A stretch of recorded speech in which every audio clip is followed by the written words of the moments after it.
రాజమండ్రి ప్రజలందరికీ నమస్కారం. ఈ రోజున మనం ఫలితాలు చూస్తూ ఉంటే చాలామంది టీవీలకు అతుక్కుపోయినారు. ఈ ఫలితాలు ఎలా జరుగుతాయని చెప్పి ఒక్కటి ఎదురు చూస్తున్నారు.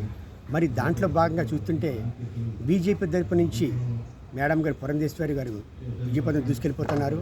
అదేవిధంగా అసెంబ్లీ నుంచి ఆదిరెడ్డి వాసి గారు కూడా అదే పందాలో ఆయన పయనిస్తున్నారు.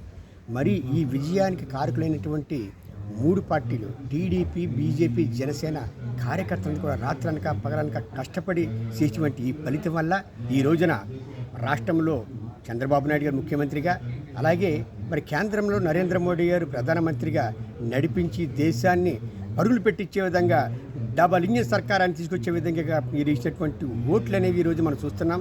మరి ఇప్పటిదాకా చూసినటువంటి ఫలితాలు ఇదైతే కాసేపట్లో అమృతమైన విజయాన్ని మనం పొందగలుగుతున్నాం. మన దేశాన్ని, మన ప్రగతిని, మన భవిష్యత్తుని, రాజమండ్రి భవిష్యత్తుని కూడా ప్రగతి పద్ధతి దూసుకెళ్ళిపోయేలాగా ముందుకు తీసుకెళ్తానని చెప్పి మనం ఎదురు చూస్తున్నాం.